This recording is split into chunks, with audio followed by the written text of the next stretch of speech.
അനസ് റളിയല്ലാഹു അൻഹുവിൽ നിന്നും നിവേദനം, അബൂ തൽഹ റളിയല്ലാഹു അൻഹുവിന്റെ ഒരു മകൻ രോഗത്താൽ പ്രയാസപ്പെടുന്നുണ്ടായിരുന്നു. യഷ്തക്കി എന്ന് പറഞ്ഞാൽ രോഗം കൊണ്ട് പ്രയാസപ്പെടുക. അങ്ങനെ പ്രയാസപ്പെടുന്നുണ്ടായിരുന്നു അബൂ തൽഹ റളിയല്ലാഹു അൻഹുവിന്റെ മകൻ. അങ്ങനെ അബൂ തൽഹ റളിയല്ലാഹു അൻഹു ഒരാവശ്യത്തിന് വേണ്ടി പുറത്തുപോയി. അങ്ങനെയോ ആ പുറത്തുപോയ സമയത്ത് അദ്ദേഹത്തിന്റെ കുട്ടി മരണപ്പെട്ടു. അദ്ദേഹത്തിന്റെ കുട്ടിയുടെ ആത്മാവ് റൂഹ് പിടിക്കപ്പെട്ടു. അങ്ങനെ അബൂ തൽഹ റളിയല്ലാഹു അൻഹു തിരിച്ചു വന്നപ്പോൾ ചോദിച്ചു, എന്താണ് എൻ്റെ മോന്റെ അവസ്ഥ? നേരത്തെ എന്താണ്? മോനാകെ പ്രയാസപ്പെട്ടുകൊണ്ടിരിക്കുകയായിരുന്നു, ബുദ്ധിമുട്ടിലായിരുന്നു, മോന് സമാധാനമായി കിടക്കാൻ പറ്റുന്നുണ്ടായിരുന്നില്ല. എൻ്റെ മോൻ എങ്ങനെയുണ്ട് എന്നാര് ചോദിക്കുകയാണ്? അബൂ തൽഹ റളിയല്ലാഹു അൻഹു ചോദിക്കുകയാണ്. അപ്പോൾ ഉമ്മു സുലൈം റളിയല്ലാഹു അൻഹ, അബൂ തൽഹ റളിയല്ലാഹു അൻഹുവിന്റെ ഭാര്യ, വയ ഉമ്മു സബി, അവരാണ് സബിയിന്റെ ഉമ്മ. സബി എന്ന് പറഞ്ഞാൽ കുട്ടി. കുട്ടിയുടെ ഉമ്മ ആരാണ്? Ummu Sulaim. എന്താണ്?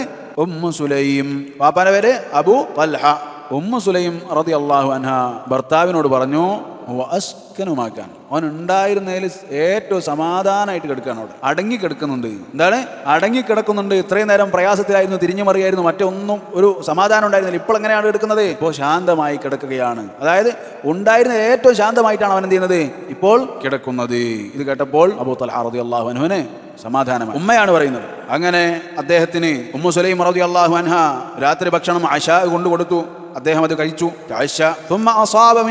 പിന്നീട് അദ്ദേഹം അവരുമായി എന്തുണ്ടായി? ജിമാ ഉണ്ടായി. അങ്ങനെ അവർ ബന്ധപ്പെടുകയും ചെയ്തു. അങ്ങനെ അത് കഴിഞ്ഞപ്പോൾ എല്ലാം കഴിഞ്ഞു, ഭക്ഷണം കഴിച്ചു, അവരുടേതായ ആവശ്യങ്ങൾ പൂർത്തീകരിച്ചു, ചോദിച്ചു. അപ്പോൾ ആ സമയത്ത് ഈ ഉമ്മു സുലൈം റളിയല്ലാഹു അൻഹ പറയുകയാണ്, വാറു സബി, നിങ്ങൾ കുട്ടിയെ ഖബറടക്കിക്കൊള്ളുക എന്ന് ഉമ്മു സുലൈം റളിയല്ലാഹു അൻഹ പറയുകയാണ്. വാറു അസ്സബി. അങ്ങനെ അബൂ തൽഹ റളിയല്ലാഹു അൻഹ നേരം വെളുത്തപ്പോൾ റസൂലുള്ളാഹി സ്വല്ലല്ലാഹു അലൈഹി വസല്ലമയുടെ അടുക്കൽ ചെന്ന് കാര്യം പറഞ്ഞു. റസൂലുള്ളാഹി സ്വല്ലല്ലാഹു അലൈഹി വസല്ലം ചോദിച്ചു, അറസ്തുമുൽ ലൈല, നിങ്ങൾ ഈ രാത്രിയിൽ ബന്ധപ്പെട്ടിരുന്നോ? അബൂ തൽഹ റളിയല്ലാഹു അൻഹു പറഞ്ഞു, അതെ.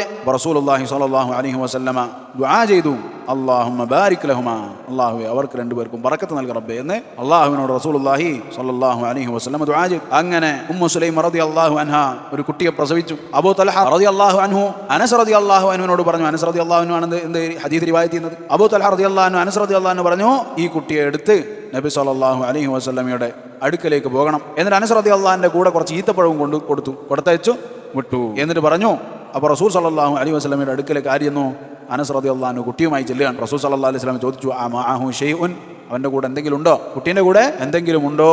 അപ്പോൾ അനസ് റളിയല്ലാഹു അൻഹു പറഞ്ഞു, അതെ, കുറച്ച് ഈത്തപ്പഴങ്ങളുണ്ട്. അത് കേട്ടപ്പോൾ റസൂലുള്ളാഹി സ്വല്ലല്ലാഹു അലൈഹി വസല്ലമ അത് എടുക്കുകയും അത് വായിലിട്ട് ചവക്കുകയും അങ്ങനെ അദ്ദേഹത്തിന്റെ വായിൽ നിന്ന് അത് എടുക്കുകയും കുട്ടിയുടെ വായിലേക്ക് അത് വെച്ചു കൊടുക്കുകയും ചെയ്തു. അങ്ങനെ അദ്ദേഹത്തിന് തെഹ്നീക്ക് നടത്തി. ഹന്നക്കഹു, ഹന്നക്ക എന്ന് പറഞ്ഞതാണ് തെഹ്നീക്ക് നടത്തി. തെഹ്നീക്ക് എന്ന് പറഞ്ഞാൽ ഈ ആദ്യത്തെ ഈ നീര് കൊടുക്കുന്നതിനാണെന്ന് പറയാ. ഈ ഈത്തപ്പഴം ചവച്ചിട്ട് റസൂൽ സല്ലല്ലാഹു അലൈഹി വസല്ലം കൊടുത്ത ഈ ഒരു കാര്യത്തെയാണ് ആദ്യത്തെ ആ ഭക്ഷണം കൊടുക്കുന്നതിനാണെന്ന് പറയാ തഹ്നീക്ക്, ഹന്നക എന്ന് പറയും. വസമ്മാഹു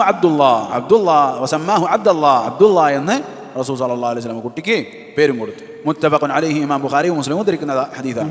വമാ ബികും മിൻ നിഅമതിൻ ഫമിനല്ലാഹ്